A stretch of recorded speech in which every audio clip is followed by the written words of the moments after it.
Assalamualaikum warahmatullahi taala wabarakatuh. Bismillahirrahmanirrahim. Oke adik-adik, jumpa lagi ya dengan Kak Muzammil ya. Kita lanjutkan materi grafik fungsi kuadrat. Kalau di video sebelumnya kita membahas tentang pengertian dan cara menggambar. Sekarang kita akan membahas grafik fungsi kuadrat menurut sifat-sifatnya yang dilihat dari nilai D, nilai A, nilai B, dan nilai C.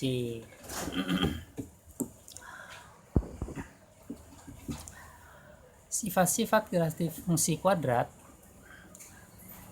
Nah, ini kemarin sudah dijelaskan ya. Ini determinan ini rumusnya B kuadrat min 4AC. Ini sama dengan di rumus ADC ya, diambil dalam akarnya, sehingga ini yang akan menentukan sifat-sifatnya, apakah dia memotong sumbu X di 2 titik atau di 1 titik atau malah tidak memotong. Oke, selanjutnya kurva yang berbentuk parabola, ini disebut kurva ya, kurva fungsi kuadrat, karena fungsi kuadrat bentuknya pasti berbentuk parabola. Kurva fungsi kuadrat ternyata berbentuk parabola, serta sifat grafik fungsi kuadrat ternyata dapat diketahui dari nilai A, B, C, dan D. Nah, sifat-sifatnya ini diketahui dari nilai A, B, C, dan D. Sifat yang pertama, berdasarkan nilai A, ya ini diperhatikan yang ada, ini sering muncul ini di soal-soal, menentukan arah hadap kurva parabola. Nah, ini menentukan arah hadap dari kurva parabola. Jika A-nya lebih besar dari 0 atau A-nya positif, maka kurva itu menghadap ke atas. Oh, berarti kalau A-nya ini positif, A-nya nanti di persamaannya itu positif A-nya, berarti dia menghadap ke atas. Kalau A-nya negatif atau A kurang dari 0, maka dia menghadap ke bawah. Kalau menghadap ke atas, maka dia punya titik minimum. Hati-hati, kalau A-nya lebih besar dari 0, berarti dia punya titik minimum. Kalau A-nya negatif atau lebih kecil dari 0, dia punya titik maksimum. Nggak mungkin A-nya lebih besar dari 0 punya titik maksimum, nggak mungkin, karena ini tak hingga ini kalau diteruskan kurva ini akan terus sampai tak terhingga ini sesuai dengan nilai X-nya. Itu sifat menurut nilai A. Selanjutnya, berdasarkan nilai B, sifat yang kedua, menentukan letak sumbu simetris. Nah, sumbu simetris sudah dijelaskan sebelumnya ya, yaitu sumbu yang membagi sama rata. Sama kanan kirinya ini sama nilai-nilai kurvanya ini. Kalau diapitkan dia pas menutupi satunya. Nah, jadi menentukan letak sumbu simetrisnya ini kan sumbu XY ya, sumbu XY. Apa dia ada di kiri sumbu Y atau ada di kanan sumbu Y?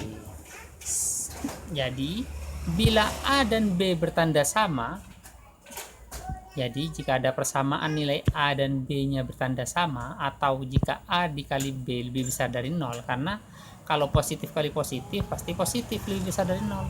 Kalau negatif kali negatif juga sama, dia hasilnya positif, jadi lebih besar dari 0. Maka sumbu simetrisnya ini yang hijau ini terletak di kiri sumbu Y. Oh, di kiri sumbu Y ini ada sumbu Y. Ada di kiri sumbu Y ya.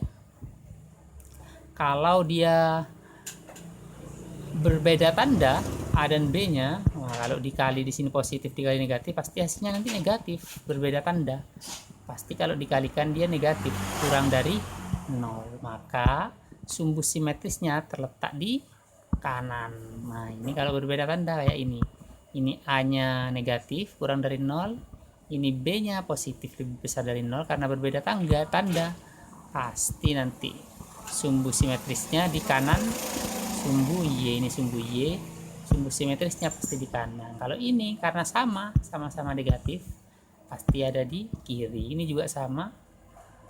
Oh, ini berbeda ya, berbeda tanda, makanya ada di kanan.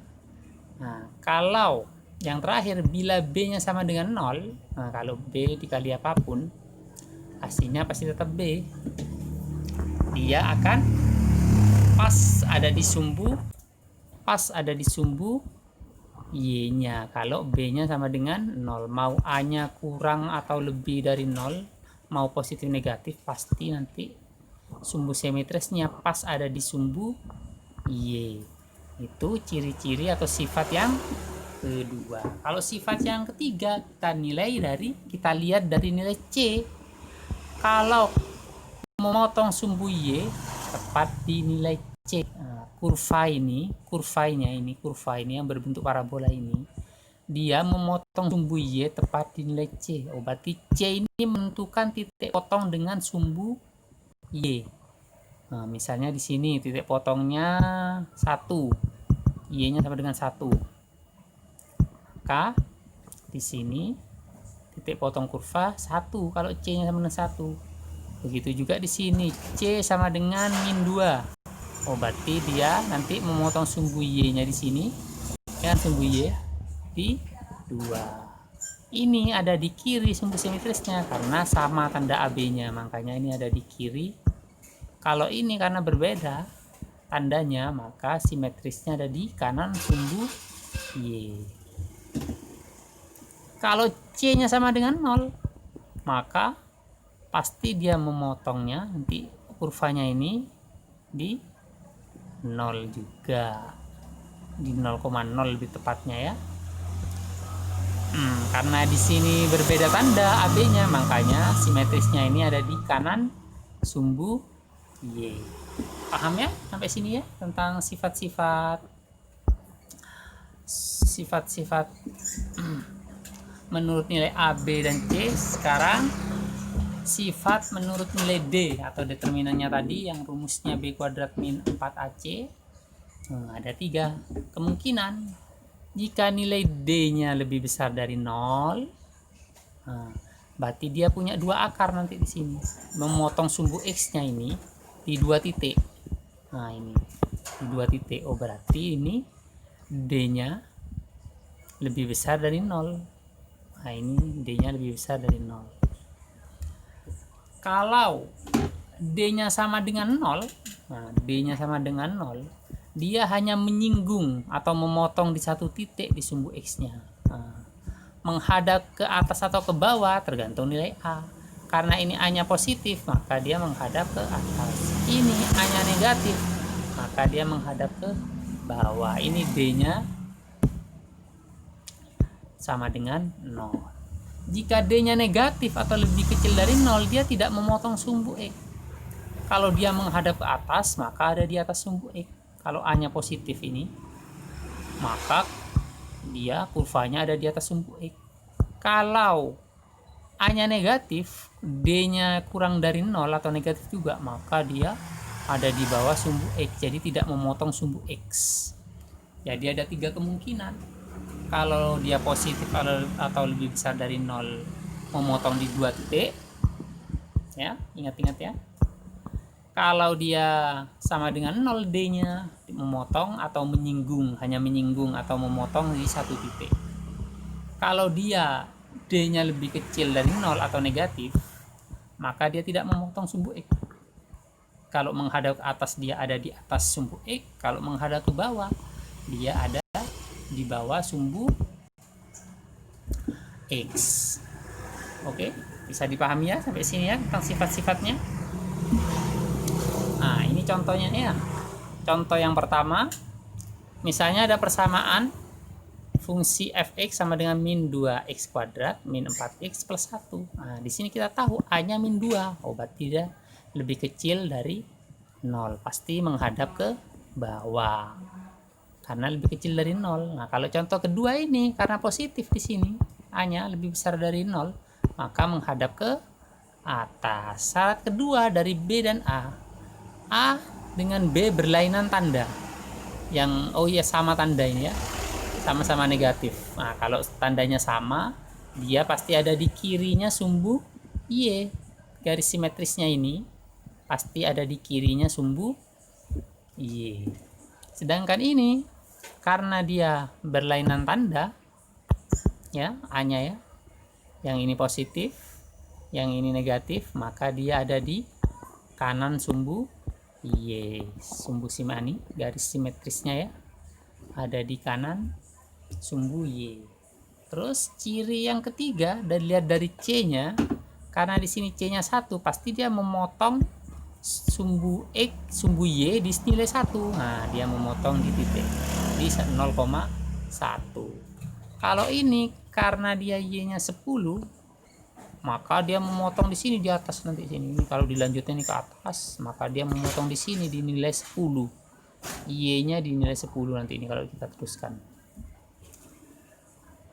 Kemudian dari D-nya, kalau kita masukkan nilai D-nya min B kuadrat min 4A kali C, hasilnya positif, maka dia memotong di 2 titik X. Tapi kalau contoh yang kedua, karena D-nya dia negatif, maka dia tidak memotong di sumbu X. Nanti adik-adik bisa dicoba ya. Cara menggambarnya bisa dicoba, apakah dia benar-benar memotong atau tidak. Di video selanjutnya sebelumnya sudah diberitahu. Oke. Sampai di sini dulu pertemuan kita kali ini. Kurang lebihnya mohon maaf. Oh ya, jangan lupa subscribe, like, share, dan komennya, biar nanti bisa update dengan video-video terbaru, terutama tentang matematika ya. Oke, assalamualaikum warahmatullahi taala wabarakatuh.